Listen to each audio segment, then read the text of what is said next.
Gue udah ganteng belum sih?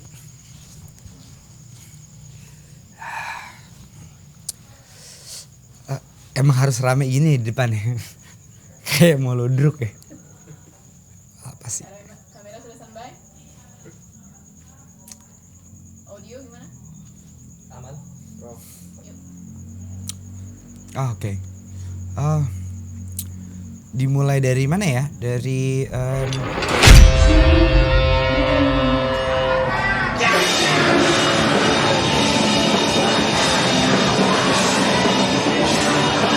dari SMP kali ya. Jadi sebenarnya kalau ngomongin gue inget banget gue SMP tuh di Slamet Riyadi Cijantung. Dimana dulu tuh halu-haluan pengen banget nge-cover band-band kayak Padi, Salon Seven, Jambrut. Pada zaman itu gue inget banget ya. Jadi kayaknya tuh kalau anak SMP ngeband tuh cewek tuh melintir gitu. Atau gak anak basket, cuman berhubung gue bukan Denny Sumargo jadi kayaknya basket gak masuk gitu. Jadi gue SMP gue inget banget gue ketemu sama Josapat. Dia tuh kakak kelas gue. Dan gue tuh punya habitat, gue selalu seneng bermain sama orang yang lebih tua. Jadi waktu gue kelas 1, Josapat tuh kelas 3. Jadi anak-anak SMP kelas 1 gue tuh takut dikiranya gue tuh punya backing anak kelas 3 SMP. Terus tiba-tiba karena bentuk gue aneh kali ya. Terus gue udah kenal Josapat tuh kalau gak salah dia tuh anaknya gereja banget. Nyokap gue tuh dulu sempet ngajak ke gereja, terus gue pernah ngeliatnya orang nih, terus gue sapa gitu. Terus tiba-tiba ngobrolin band-band gitu. Kita cover-cover band, gue inget banget nama band pertama kita tuh Katro banget lagi. Apa ya, kayak Strafu apa-apa gak jelas. Terus kita mulai ngeband sama Randy juga. Randy itu juga anak kelas 3 SMP, jadi gue tuh cukup ditakutin karena sebenarnya bukan karena serem, karena gue bermain sama kakak kelas gue. Terus kita ngeband, bawain Padi, bawain ini. Akhirnya mereka lulus SMA, gue inget banget Josapat masuk Gonzaga, Randy masuk Don Bosco. Terus kita sempet split tuh gak jelas. Tiba-tiba gue lulus SMP, gue masuk Don Bosco, Pondok Indah. Dari Jakarta Timur ke Jakarta Selatan kaget tuh, wah anjing orang kaya nih. Don Bosco Jakarta Selatan gue inget banget deh, itu gue kenal Boti bla bla bla lah. Don Bosco deh pokoknya. And then gue ketemu yang namanya Raka. Gara-gara gue inget banget dulu gue pakai sepatu Converse. Terus sepatu Converse itu kayak coret-coretan band-band emo gitu, ada The Used, Story of the Year, The Vines. Terus Raka nih dari dulu rambutnya emang udah begitu tuh. Terus gue ngobrol kayak tiba-tiba kayak lu suka emo ya? Gue juga emo nih gitu. Gue inget banget tuh di kantin. Entah kenapa tiba-tiba karena Yosapat tuh pas SMP tuh ranking 1 terus. Terus emang terkenal jago main gitar gitu loh. Terus gue inget kayaknya Raka anak emo. Terus gue nongkrong di rumah Raka terus. Kayaknya gue kenalin ke Josapat seru kali ya gitu ya. Terus akhirnya kita bertiga ngumpul sama Randy, ada dulu drummer Killing Me. Kita berempat tuh tanpa vokalis. Tiba-tiba kita ngejam tanpa vokalis. Dulu ada namanya Gonzaga Fair kalau lu anak zaman dulu. Jadi kayak tiap tahun tuh dulu ada PL Fair, Gonzaga, Tarik itu lagi jaya-jaya deh. Tiba-tiba si Josapat nyamperin kita gitu kayak Nat, Rak gitu. Kita ketemu vokalis yang tepat nih gitu. Siapa? Sansan gitu. Gua kira buku tulis kan, Sansan Wawa. Wah gak lucu. Sorry ya. Ini harusnya dalam nih ya. Sansan Wawa gitu. Enggak, pokoknya orang keren banget deh. Kok lu tahu Pat gitu? Katanya si Josapat dia main di acara Gonzaga Fair itu. Jadi band pembuka, gue inget banget Josapat bilang dia tuh bawain kayak Incubus gitu-gitu deh. Ketemulah tuh Josapat mempertemukan Sansan ke gue Maraka. Ngeband. Dulu gue inget banget kayak yuk kita coba jamming, kenalan. Nah si Sansan ini mah anak kolong banget nih dari awal nih. Bocahannya kayaknya gak ada rumah. Amer mulu tiap hari. Terus rambutnya pirang. Pokoknya udah Cina, eksentrik. Buat gue sih dia dulu ganteng banget ya. Kayak karena gue dulu SMA gak boleh gondrong, dia tuh udah gondrong. Habis itu kita ngejam deh tuh. Gue, Raka, Sansan, Josapat, Randy tuh berlima tuh formasi awal Killing Me banget. Kita tunggu aja, ini bakal bersebar. Buat pertama. Wah. Saya semuanya.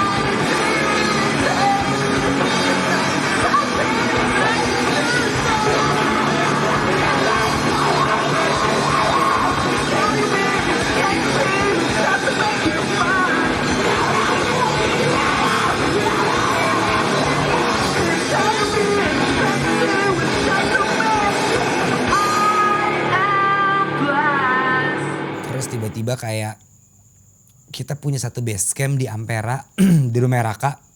Entah kenapa menurut gue orang tua Raka tuh bebas banget deh, mau anak nongkrong di situ sampai pagi juga bodo amat.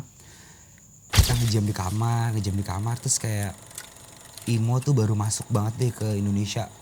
Seolah-olah tuh, bukan seolah-olah sih, menurut gue sih Killing Me tuh kayaknya pionir banget deh.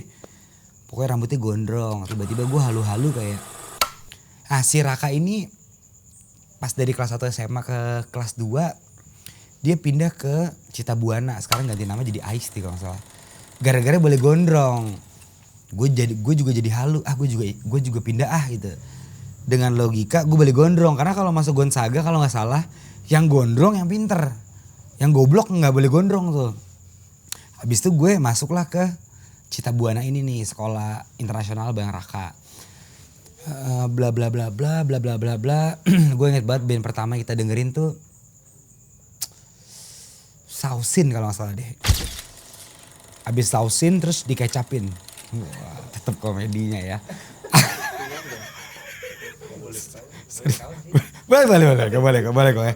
Iya, pokoknya pas kita denger Sausin tuh suaranya tinggi banget. Terus si Sansan tuh juga kaget. Band apa nih gitu ya. Yaudah kita cover-cover aja dulu deh.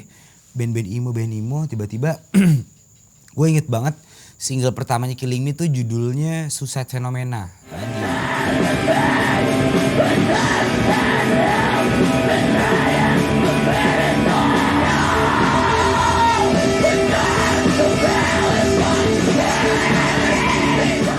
Oke, terus tiba-tiba kita tuh ngarep banget diundang-undang sama dulu tuh, kalau lu ngalamin era zaman dulu tuh pensi tuh kayak gongnya anak band deh.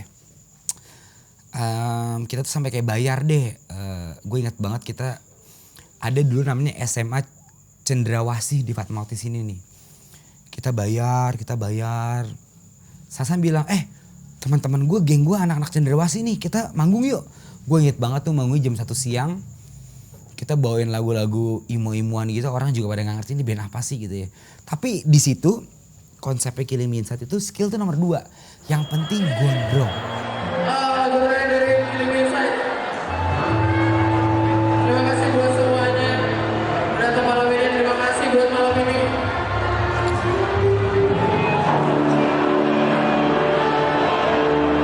It's our band buat kalian semua.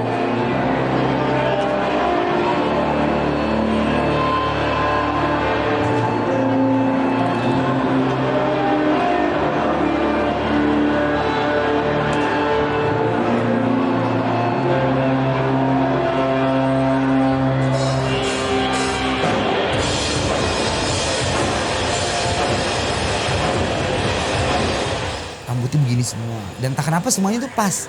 Josapat di Gonzaga gondrong. Sansan anak kolong udah gondrong. Gua Maraka sekolah internasional gondrong. Randy juga sosok lah gondrongnya gitu ya. Dari Cendrawasih kayaknya orang tuh amazed. Anjing ini band apaan nih gitu ya. Tuh kayaknya tuh di skema Jakarta tuh mulai diomongin tuh. Wah Killing Me Inside, Killing Me Inside. Kalau lu nanya kenapa Killing Me Inside, kita semua juga skip kenapa namanya Killing Me Inside ya. Pokoknya gue udah lupa deh. Dari situ kita mulai kayak eksis gitu tuh, kayak nggak kayak zaman sekarang ya, udah ada YouTube, udah Spotify gitu. Dulu tuh bener-bener kayak dari mulut ke mulut, ini band nyebrang deh gitu. Dari situ mulut ke mulut, gue inget banget ada panggung namanya Rosie, itu tempatnya pang banget kalau sekarang ya. Kalau dulu tuh hits banget. Di Fatmawati juga.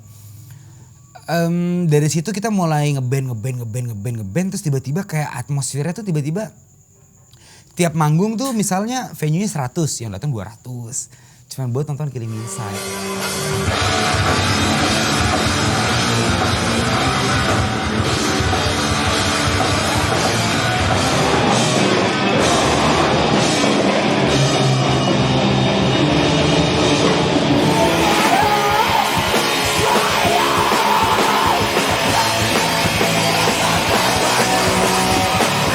Di situ kita ngerasa kayak wah ini rockstar nih.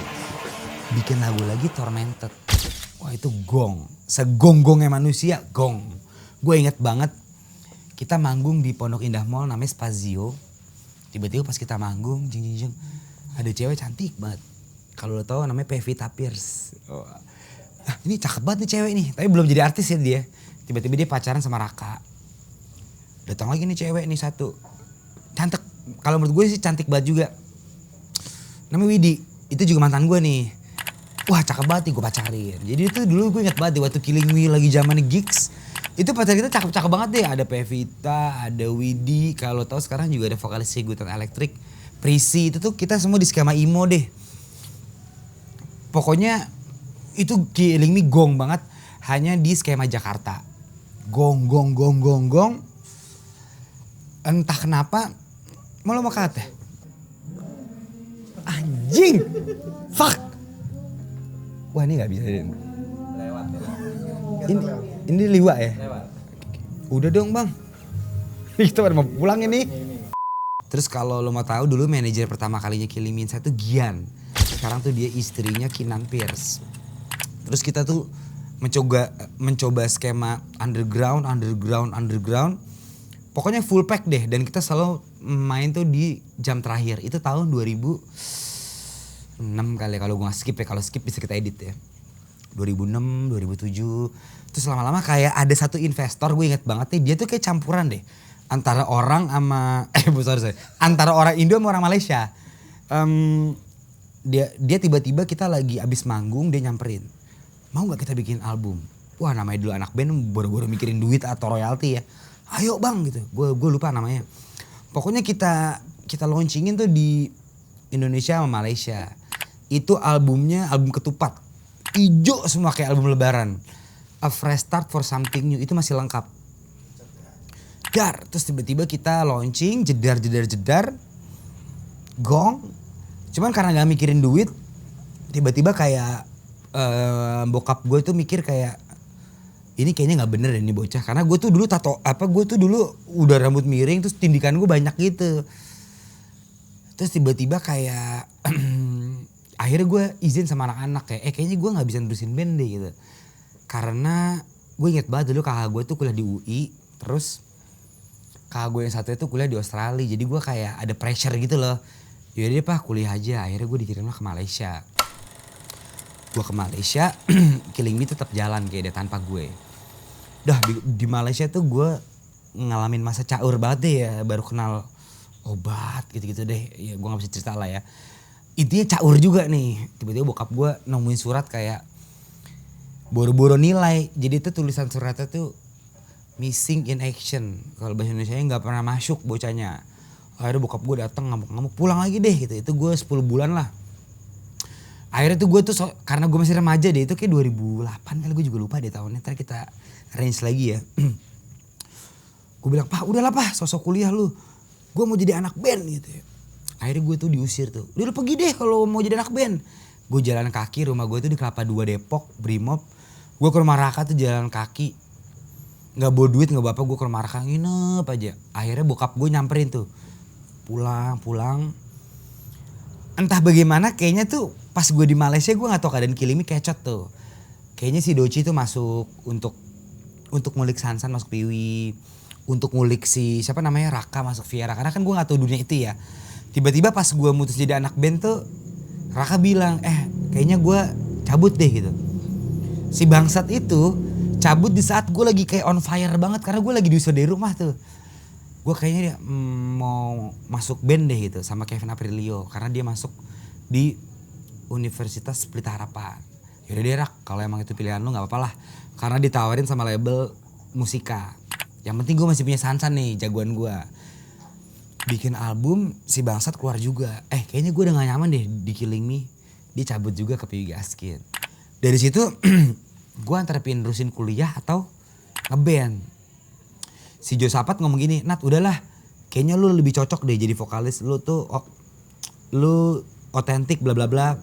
Akhirnya gue beranikan diri. Gue ingat banget panggung pertama gue tuh 2008 kali ya, 2009 gitu. Gue manggung di SMA Bakti Mulia 400.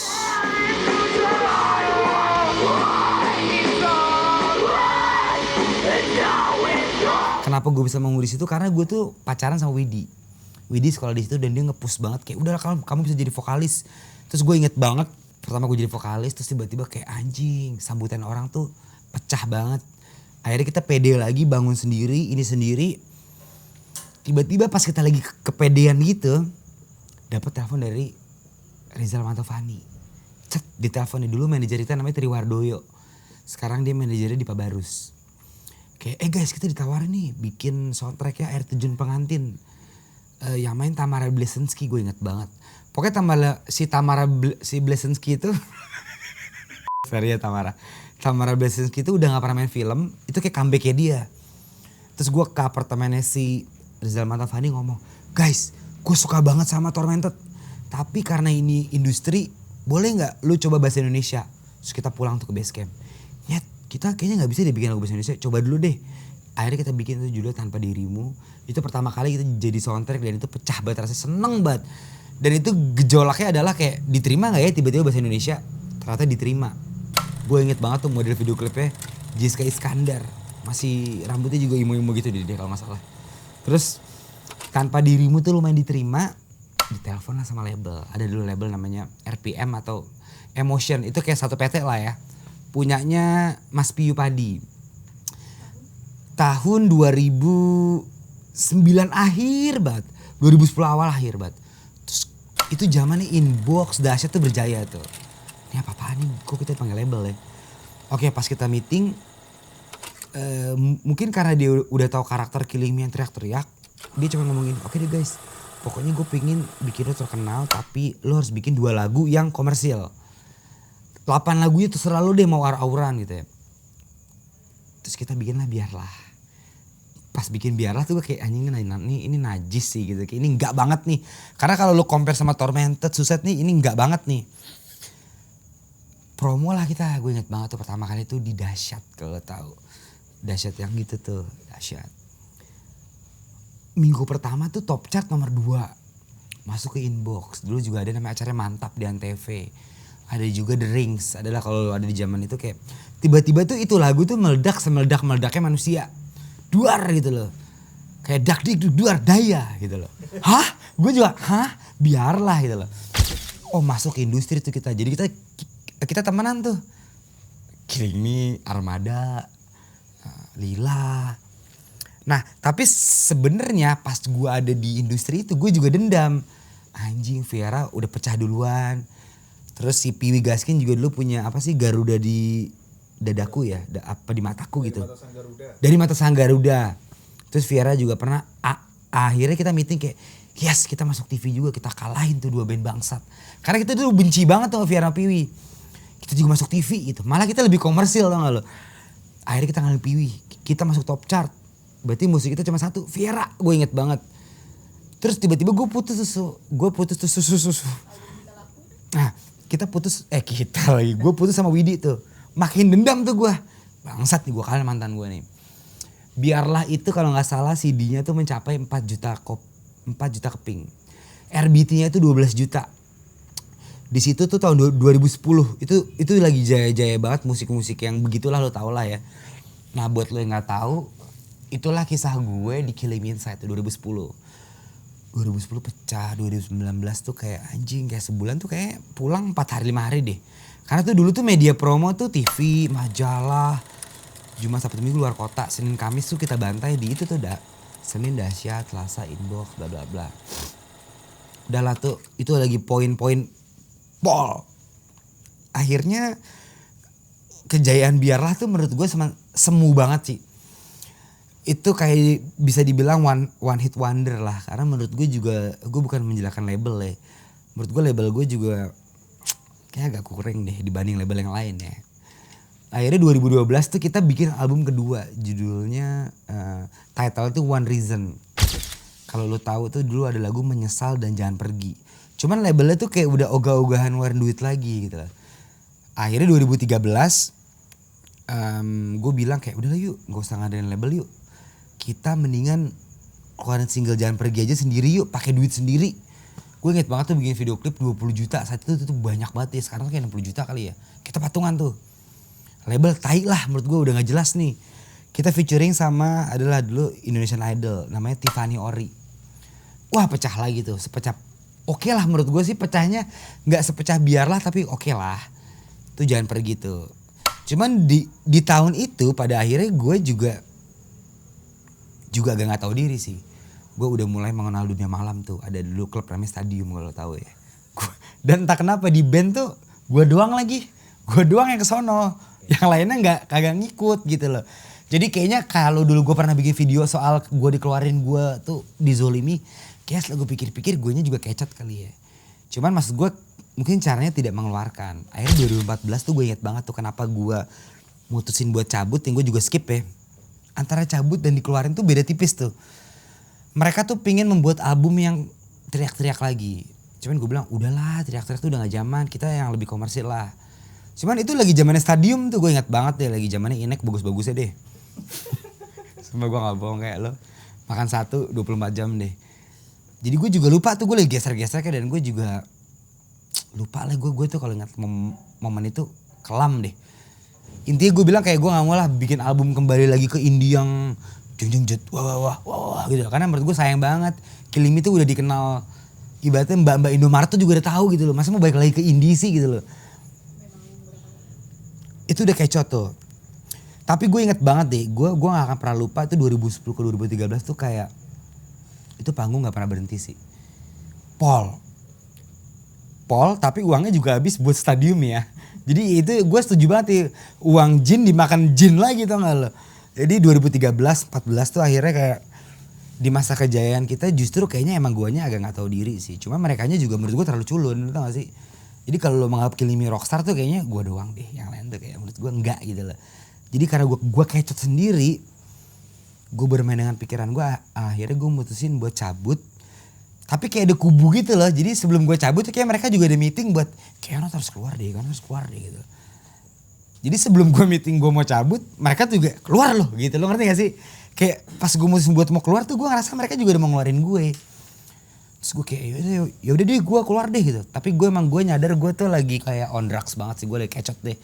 Karena tahun segitu emang lagi bagus banget barangnya. Pol, gue harus aku itu golden age banget. Abis itu gue kayak pacaran sama salah satu mantan gue yang udah almarhum. Itu kayak, itu juga ceritanya kayak kecot lagi. Intinya kayak anyway biar gak jumpy ceritanya. Gue keluar lah tuh tahun 2014. Gue cabut gak jelas nih band gitu loh. Itu pun karena gue juga sudah mulai bergaul dengan beberapa teman-teman gue. Kayak ada dulu kalau lo tahu DJ Midnight Quickie gitu loh. Gue mulai menemukan kesenangan di dunia per-DJan. Bukan kelam ya, tapi gue suka deh ngeliat DJ manggung gitu.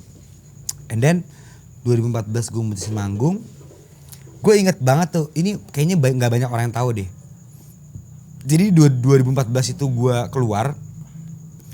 Itu kayak tahun terfucked up gue deh. Jadi begitu gue keluar, gue tuh inget banget, gue tuh tinggal ngekos sama almarhum mantan gue. Terus gue kayak didobrak gitu sama keluarga gue. Dor! Ini kayak ada kos-kosan di Tebet. Kayak ditendang gitu sama kakak gue. Jedar gitu. Kayak kalau lu gak pulang, lu bikin bapak gue mati Nat gitu. Gue inget banget kakak gue yang ngomong namanya Debbie atau Yani, gue lupa deh. Debbie ya maksudnya. Sorry ya Bi, ini kita buka aja. Terus kayak, gue lagi kecot banget deh tuh anjing tuh tahun-tahun fucked up. Akhirnya gue diseret kayak, kalau lu masih pengen kayak begini, lu gak usah pernah pulang. Kalau lu mau pulang, lu masuk rehab. Gue ingat banget tuh. Akhirnya gue pulang tuh, gue dibawa pulang. Pokoknya gue dibikin clean, gue dibikin sober. Karena kayak kakak gue juga badung kali ya. Karena kayaknya dulu kakak gue juga alumni Stadium kali ya.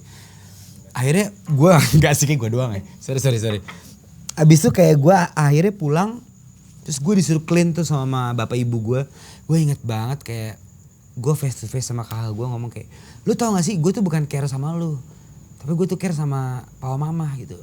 Tiap malam tuh dia gak pernah tidur juga karena nungguin gue pulang, dan gue gak bohong di bapak gue tuh asam urat, gak tidur, hampir mati nyet katanya bapak gue karena mikirin gue. Karena gue anak laki-laki satu-satunya yang tidak bisa diandalkan lah. Akhirnya kayak kalau lu mau pulang ke rumah lu mesti clean. Gue tes urin lu tiap hari. Itu 2014 tuh. Pas gue di rumah, handphone gue tuh disita, gue inget banget. Lu gak boleh berhubungan sama siapapun. Setelah gue 3 bulan gue clean, gue bersih. Wah anjir, gue denger kayak anjing mantan gue meninggal lagi. Yang sampai sekarang gue gak tahu kenapa meninggalnya. Yang gue denger sih katanya demam berdarah sama tipes atau apa gitu, kayak komplikasi ya. Itu mungkin tahun terfucked up gue yang orang banyak yang gak tahu. Jadi udah dikeluarin dari band, pacar gue meninggal, bla bla bla. Tapi anyway 2014 itu ke 2015 atau 16 gue lupa deh, itu gue kayak rilis buat clean dari narkoba deh. Itu dari sabu, inek tuh gue clean banget. Sampai akhirnya Thomas Gigi itu nelfon gue. Nat, lu keluar dari Killing Me ya? Sayang banget, suara lu tuh unik banget deh. Manggung yuk. Wah manggung apaan nih? Jadi dia tuh bikin project sama DJ Riri buat main di DWP. Gue tuh dulu masih katro, DWP apaan ya? Ada nih, ini event gede banget gitu. Akhirnya dia bikin sesuatu project DJ Riri, Thomas sama kalau gak salah tuh drummernya ada band deh. Terus mereka bikin konsep DJ tapi ada live PA-nya. Di situ gue masuk tuh ke dunia per-DJ-an kayak anjing. Penontonnya cakep-cakep, terus cewek-cewek beda banget sama gigs ya. Kalau gigs kan bau amer nih ya. Kalau ini wangi banget. Terus gue ngeliat si DJ Riri, ngeliat Minat Quickie gitu ya. Gue udah melupakan band deh. Karena gue trauma juga tuh, karena gue ngerasa kayak udah gue yang bangun. Ibaratnya udah gue yang paling eksentrik gitu. Anjing gue dikeluarin lagi. Akhirnya gue dendam tuh, gue gak bakal pernah nyentuh band, bangsat band pokoknya, gue mau jadi DJ. Terus gue mulai kayak anjing enak banget nih dunia ya, kayak seru gitu loh, partinya dapet, musiknya dapet. Terus gue inget banget gue les sama namanya DJ Dimas, dulu ada klub namanya X2 di Plaza Senayan tuh. Gue les DJ kayak anjing gue jadi DJ deh gitu. Terus di pikiran gue kayaknya kalau jadi DJ sendiri kurang deh gitu. Gue butuh vokalis nih. Yang di benak gue dan gak ribet adalah Widi. Gue inget banget. Gue telepon nih si Widi bangke nih. Wid apa kabar lo? Surprisely dia kayak, Nat anjing gue kangen banget sama lu. Wid bikin proyekan yuk. Terus gue inget banget gue ngumpul di rumah Raka tuh. Wid bantuin gue dong, gue pengen jadi DJ deh. Tapi gue pengen ada vokalnya gitu loh. Iya Nat, gue bakal bantuin lo. Pokoknya Killing Me tuh anjing tuh ngeluarin lo. Gue inget banget. Jadi spiritnya tuh sama. Bangke tuh Killing Me berani-berani ngeluarin lu. Wah pokoknya gue dapet dukungan penuh deh buat jadi DJ. Akhirnya gue ngeluarin single sama Widi itu 2016 apa 17 apa 18. Kayaknya 16 deh. Gue keluarin single tuh Destinasi judulnya. Terus orang karena mikirnya gimmicknya tuh mantan. Terus itu lumayan jalan tuh. Jalan. Seru. Sampai akhirnya kita promo di Tonight Show. Ini awal dari segalanya kenapa orang menganggap gue lucu. Gue inget banget tuh, gue pertama kali diundang di Tonight Show 2018 kali ya. Untuk promo lagu Destinasi. Ketemulah gue sama dua bangke, Vincent Desta. Promo, belum pecah tuh. Tiba-tiba kayak komennya, ini orang lucu banget ya, ini orang tuh yang dulu nyanyi Biarlah ya. Makin kesini, gue sama Widi tidak sejalan lah. Mungkin dia pengen fokus ke Viera. Akhirnya gue jalan DJ sendiri di 2018 kali ya. 2018 tuh ternyata surprisingly tanpa Widi pun gue lebih jalan sebagai DJ. And then gue promo lagi single kedua On a Day Just Like This tuh gue di Tonight Show lagi. Kayaknya semenjak gue masuk Tonight Show tuh orang mikir kayak anjing orang lucu banget. Lucu banget. Sampai pada akhirnya 2019 gue mutusin buat wait kita pisah deh, gue pengen jalan sendiri. Nah di 2019 itu gue inget banget deh, itu gue menjadi tamu reguler. Jadi sebulan sekali Onat, jadi bintang tamu Tonight Show. Sebulan sekali Onat lagi. Sampai NZ itu ke Jepang. Akhirnya orang Net TV nelfon, Nat ayo dong kita kontrak 6 episode yuk, soalnya NZ ke Jepang nih. Gue ambil. Padahal gue tuh gak pernah mikir untuk menjadi host atau menjadi ada di industri itu tuh gue tuh gak kepikiran. Karena gue emang gak mencoba melucu.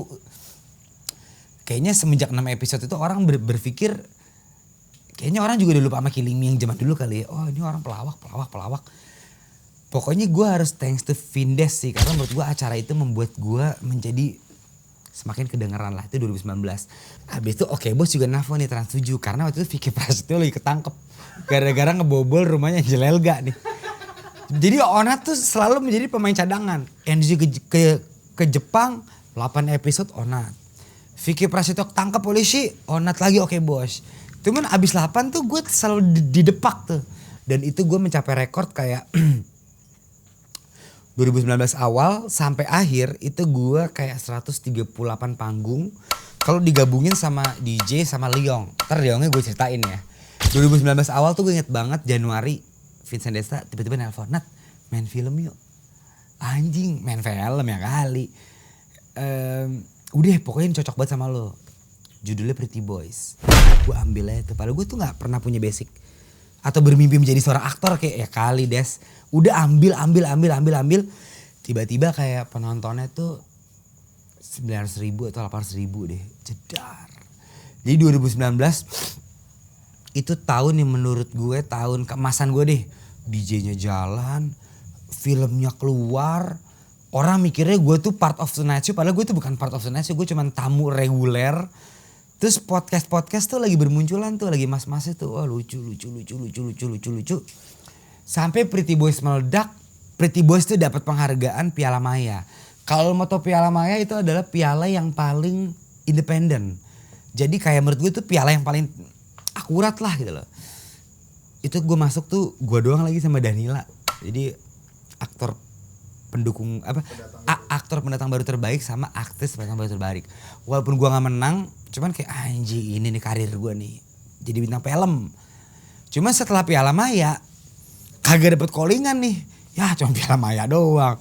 Gue tuh sampai curhat Beb sama bini gue, kok kita nggak di calling sama PH kayak MD atau MD Star Vision gitu ya, Falcon gitu.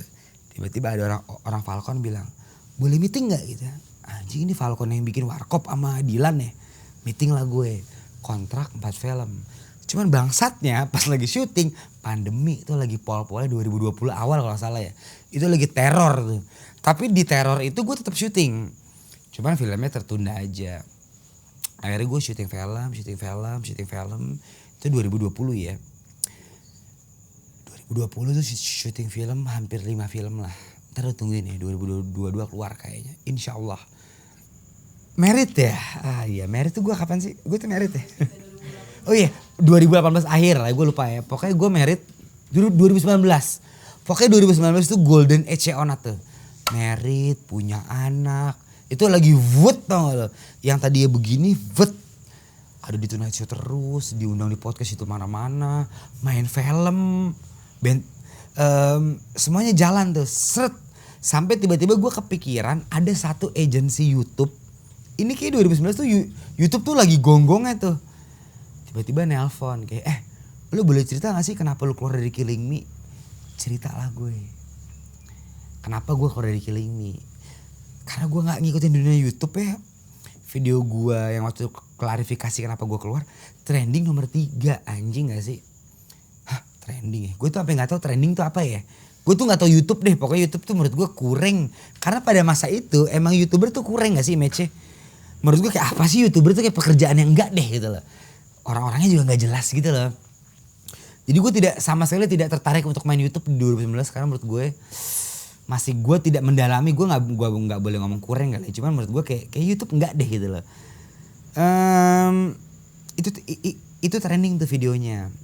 Begitu trending ada satu orang bernama Okin yang gue nggak tahu dia siapa, muncul dari mana. Pokoknya dulu centang biru tuh. Tiba-tiba dia DM gue.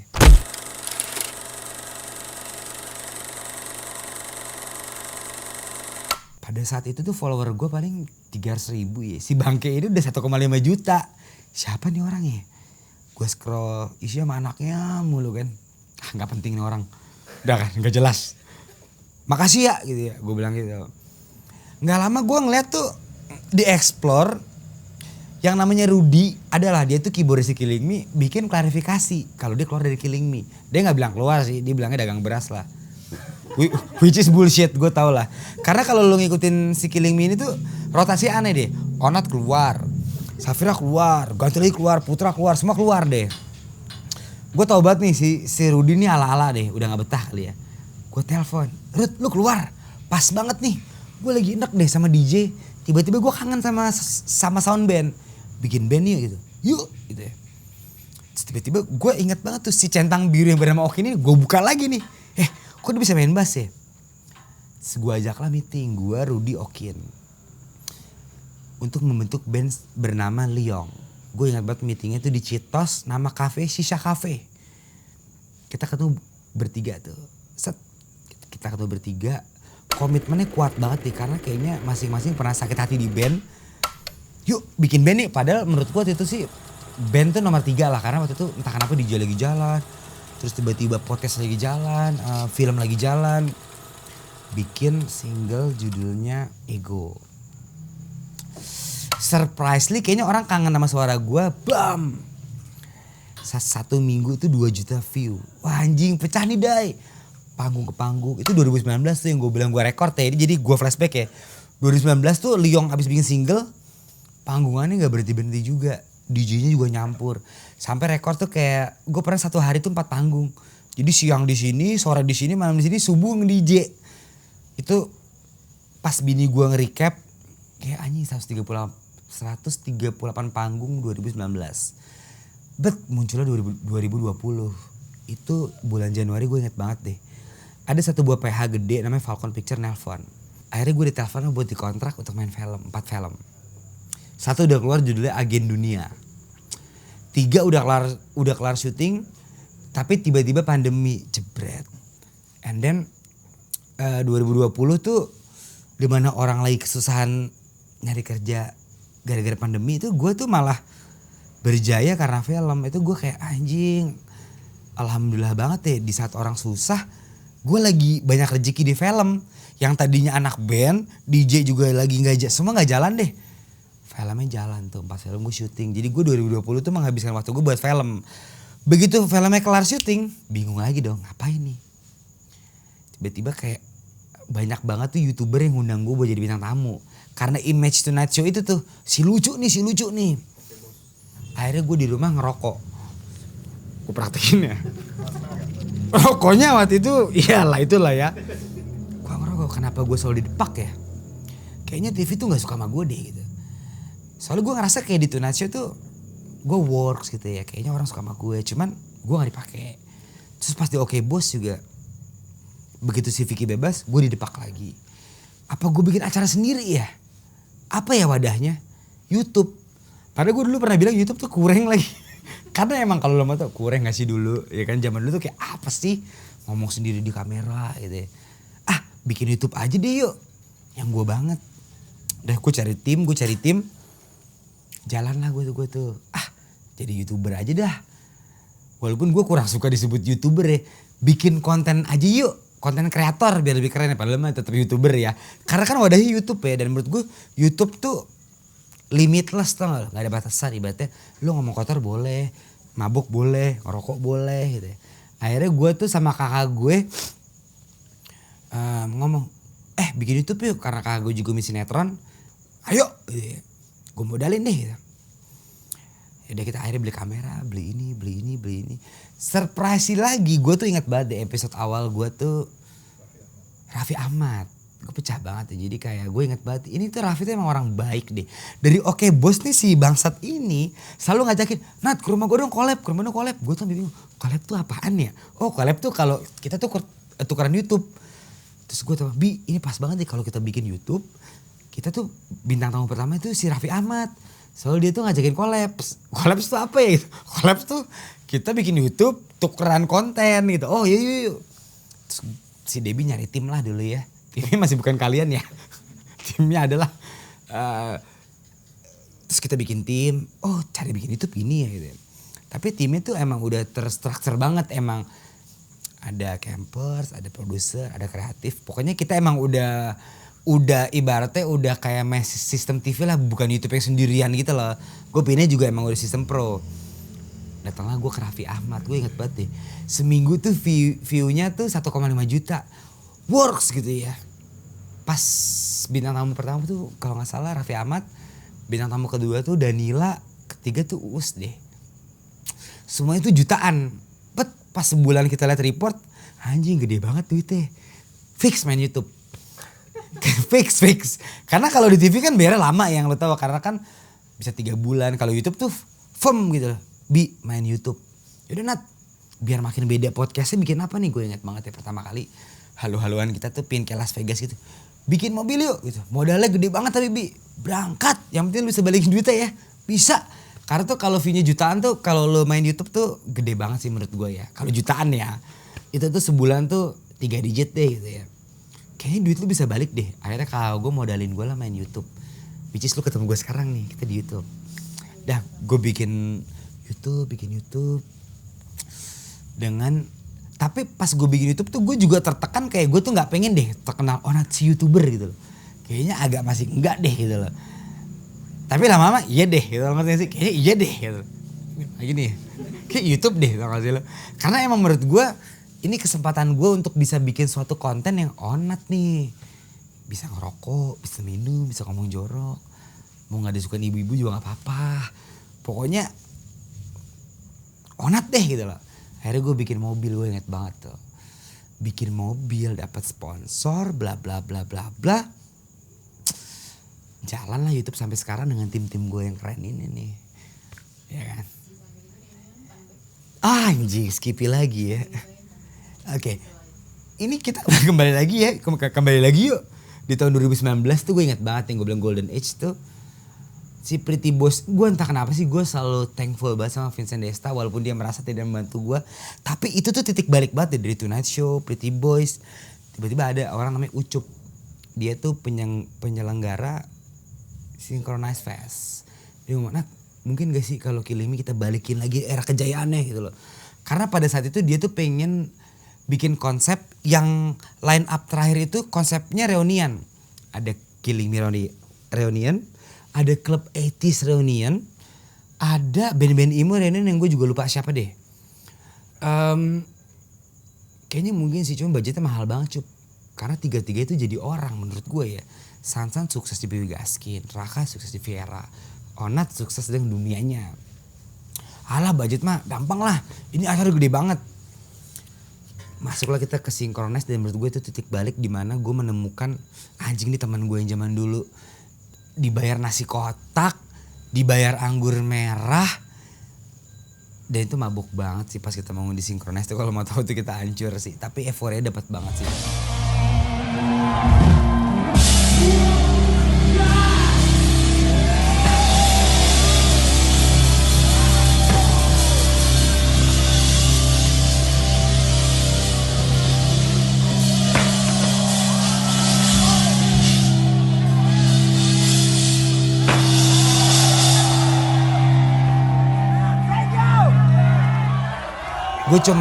Gue senang banget dan gue gak nyangka banget reunian jalan lagi sampai sekarang.